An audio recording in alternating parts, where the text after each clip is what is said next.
नमस्कार मंडळी, कसे आहात सगळे? मजेत ना? मी रोहिणी स्वागत करते तुमचं आपल्या चॅनलमध्ये. तर आज आहे संडे आणि नेहमीप्रमाणे मी लवकर उठले. आज आरुषी आणि त्याच्या पप्पांची पण आंघोळ झाली आणि सकाळमध्ये ना आरूने बेडशीटवर कार्यक्रम केलेला. मला बदलायचीच होती तसं आणि त्याने नेमकं कार्यक्रम फोन आले त्याच्यामुळे ते बोलतायत घरून. आणि इकडे ना माझा स्वयंपाक पण झालेला, तुम्हाला दाखवते मी. इकडे ना मी वरण बनवून घेतलेलं आहे, इकडे भोपळ्याची भाजी बनवून घेतलेली आहे आणि इकडे डाळ भात झालेला आहे. तर डाळ भातचा आहे ना कुकरच लावलेला होता आणि आज भांडे राहिलेत आवरायचे. तर म्हटलं पहिले नाश्त्याला बनवून घेते. त्या दोघांची आंघोळ झाली, चहा झालेला आहे. तर नाश्त्याला आहे ना आज मला बेसनचे थालीपीठ बनवायचे. सो चला तर मग ती रेसिपी तुमच्यासोबत शेअर करते. तर इकडे ना मी रविवारचा जो मसाल्यांचा डबा असतो तो घासून घेतलेला आहे आणि इकडे जे मसाले वगैरे असतात ते पण भरून घेतले, कारण रविवारीच हे कामं होतात, नाहीतर इतर दिवस ना खूप जास्त उशीर होतो म्हणून सगळं काढून ठेवलेलं. आता ते भरून ठेवते. आणि कसं रविवार आठवड्यात नाही एकदा डबा क्लीन केला म्हणजे कसं टेन्शन नसतं. हा मसालामध्ये ठेवते कारण हा एवढा यूज करत नाही. हा आहे ना आमच्या सिन्नरच्या मावशींनी करून दिलेला होता मला साठवणीचा मसाला, अजूनपर्यंत चालू आहे. आणि हे आहे ना आपलं किचन किंग पावडर आहे, तर असं साईडला ठेवून देते म्हणजे लगेचच घेता येतं. आणि याच्यात ओवा आहेत, हे असं वरतीच ठेवलं ना की पटक्यात घेता येतं. ते खालचा डबा आहे वेगळे केलेला मी मसाल्यांचा, खड्या मसाल्यांचा, असं लगेच घेता येतं. त्याला ठेवून देते आणि थालीपीठ बनवून घेते. नाही, ते थालीपीठ बनवण्यासाठी मी थोडंसं लसूण ठेचून घेतलं आहे, 2 छोटे कांदे बारीक कट करून घेतले, 2 छोटे टोमॅटो बारीक कट करून घेतले, थोडीशी कोथिंबीर आहे आणि इथे 1 कप बेसन पीठ घेतलेलं आहे. त्याच्यामध्ये सगळं टाकून देते. त्याच्यामध्ये ना थोडंसं ओवा टाकते, थोडंसं जिरं, थोडीशी हळद, थोडीशी लाल चटणी कारण आरू खाणारी म्हणून, धने पावडर थोडंसं आणि चवीनुसार मीठ मिक्स करून घेते. आता पहिले कोरडंच मिक्स करते आणि मग नंतर पाणी टाकून थोडं थोडं मिक्स करून घेते. एवढी कन्सिस्टन्सी बरोबर आहे. आता तावा ठेवून लगेच करून घेते. तर आता आहे ना तावा तापलेला आहे, थोडंसं तेल टाकलं त्याच्यामध्ये, लगेचच हे बॅटर बनवलेलं टाकून घेते थोडं थोडं.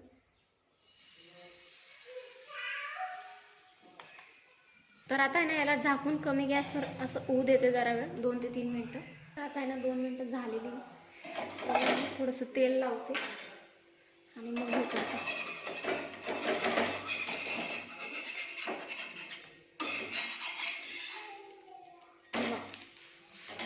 मस्त झालं. आता परत दुसरी बाजू 2 मिनटं शेकून घेते झाकून. आता मस्तपैकी 2 मिनटं झाले, गरम गरम छान भाजलेली आहे. त्यानं गरम गरम आरूच्या पप्पांना देते, आरूला आणि त्याच्या पप्पांना. हळू गरम आहे, पलंगावर नाही खाली बसले असते. खरा हो, खाल्ला का भात? बरं ठीक आहे, ओके. कसं झालं खाऊन बघा, कसं आहे? छान आहे. आरू तू टेस्ट करून बघ, गरम आहे त्याच्यामुळे आरू अजून खाणार नाही, थंड झाल्यावरच खायला.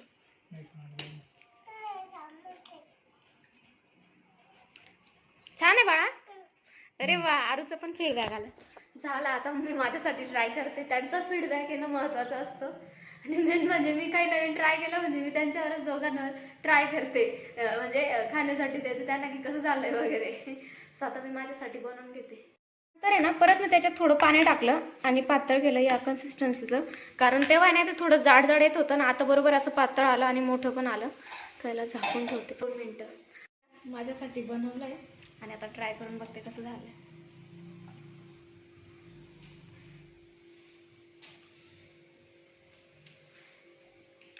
खूप मस्त झालं आणि टोमॅटो कॅचअपने ना त्याला 4 चांद लावले. तर मागच्या वेळेस ना मी लाडू बनवलेले होते, गोड शेंगदाणा आणि खोबऱ्याचे, आणि तूप पण होतं त्याच्यात थोडं. तर ते लाडू काय आमच्या पप्पांना आवडले नाही, कारण त्याच्यात आहे ना थोडासा मेथीसारखा फ्लेवर येतो. मी मेथी टाकली नाहीये, तुम्ही जर तो व्हिडिओ पाहिला असेल, मी त्याच्यात मेथी थोडी नाही टाकलेली आहे, पण तरी ते खाताना आहे ना असे थोडी मेथीसारखी चव येते त्याच्यामध्ये. हो, तर मग ते म्हटले की नको माझ्यासाठी वेगळे बनव. तर त्यांच्यासाठी ना मी आता फक्त शेंगदाणे आणि गुळाचे लाडू बनवते. तर त्यांना ते लाडू ना खूप जास्त आवडतात.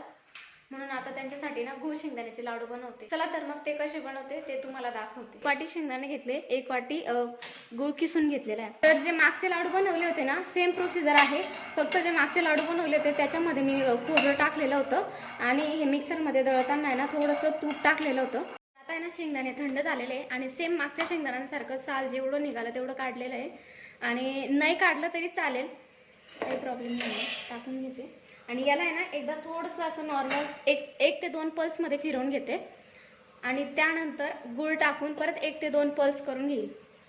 तर आता आहे ना मी दळून घेतलं आहे, पण खूप जास्त कोरडं वाटते, त्याचं असं गोळाच वळत नाही, डायरेक्ट असा डायरेक्ट तुटून जातोय. तर आता आहे ना आरूच्या पप्पांना विचारून बघते तूप टाकू का लाडूमध्ये, थोडं खाणार का ना, लाडूमध्ये थोडं तूप टाकू का, कारण ते वळतच नाही, खूप कोरडं झालंय. चालेल ना? ओके. ते कसं आहे बरं विचारून घेतलं, हां विचारून घेतलेलं बरं, नाही तर नंतर परत बनवा मग दुसरी, म्हणून विचारून घेतलं मी त्यांना की लाडूमध्ये थोडं तूप टाकू का. तर आता याच्यामध्ये ना 1 चमचा टाकलेला आहे, जास्त नको, 1च मोठा चमचा टाकलेला तूप. आणि आता याला एकदा परत मिक्सरला पल्स करून घेते. आता याला मिक्सरला एकदा पल्स करून घेतलेलं आहे मी आणि हे बघा कसं लगेच असं वळतं आहे, लगेच लाडूसारखं असं होतं आहे. तेव्हा कसं होत नव्हतं म्हणून थोडं तूप टाकलं. आता याचे ना सगळे लाडू वळून घेते, तसेच छोटे छोटे गोळे वळून घेते.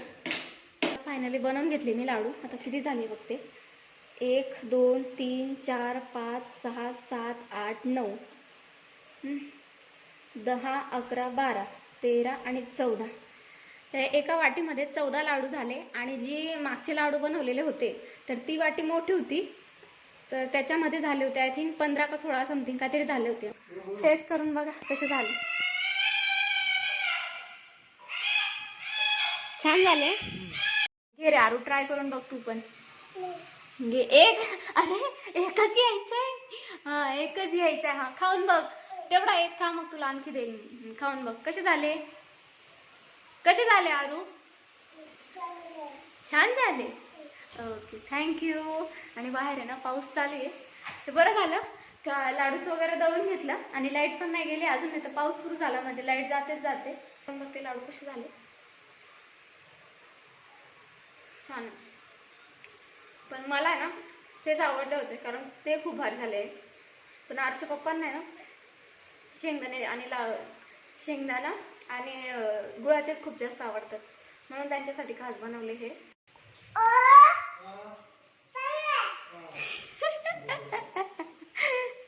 कसं बोलतो, हो का. पप्पांची पाण्याची ड्युटी आहे आणि मम्मीची ताट वाढण्याची ड्युटी. काय रे, हो हो ताट वाढण्याची ड्युटी, हा ड्युटी ड्युटी. हो तुला भात आवडतो ना. तर आता आहे ना मी आरूचे नख काढून देते. तो आहे ना खाली बसल्या बसल्या अजिबातच काढू देत नाही, म्हणून मी ना आता त्याला उभं केलं खिडकीजवळ आणि बाहेर चालू पाऊस, तो बघतोय पाऊस आणि मग त्याचे नख काढते.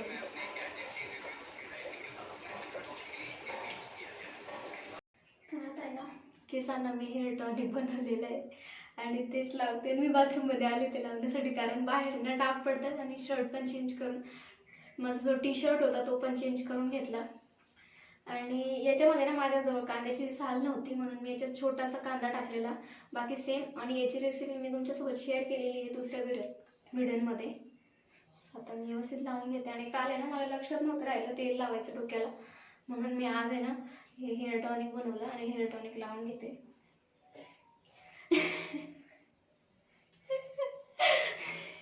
हे भूत कुठून उठून आलं.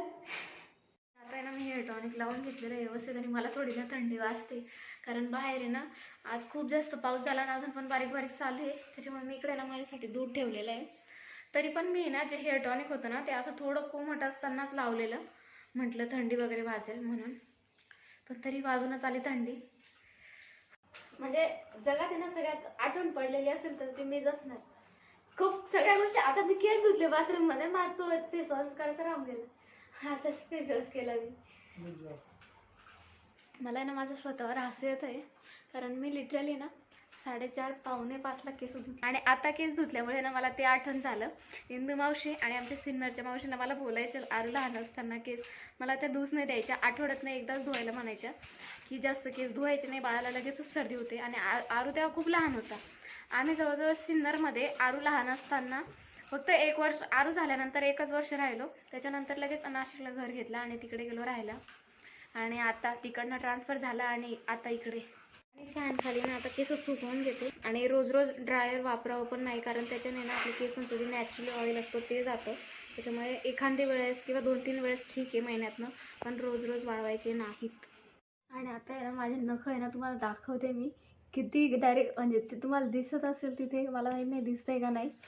असे काळे झाले ना ते डोक्याला ते हेअर टॉनिक लावल्यामुळे, कारण ते ना टॉनिक लावल्यामुळे ना पूर्ण नख आणि पूर्ण हात आहे ना काळे होऊन जातं. तरी मी घासले पण तरी जात नाही. मग आता आहे ना मी नेल पेंट लावून घेते म्हटलं थोडी, कारण खूप घाण वाटतंय ते, मला डायरेक्ट कसं तरी होतंय.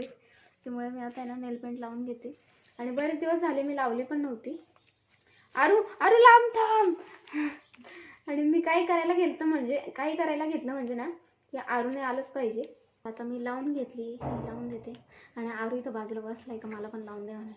बघा लावून घेतली. आता ते बरं वाटतंय थोडं हातांना, नाही तर ते इतकं घाण वाटत होतं ना, खूप जास्त घाण वाटत होतं.